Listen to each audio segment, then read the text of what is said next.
Do you wanna play all game of these years? If you don't have enough money, okay, this is not problem. Then after you watch this video, you can buy the best PC for only $533. The first component that you will need is the motherboard, and for this build, it will be Gigabyte B550 with supports to socket AM4. This is the price.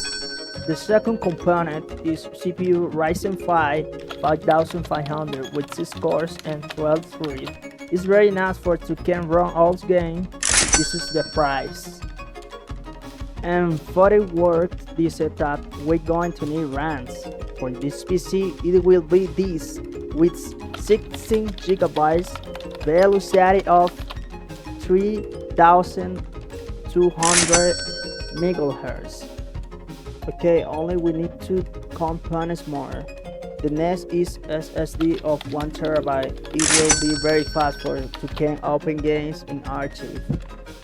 Okay, for this PC round, the more component important is power supply. ANC with 5050 watts.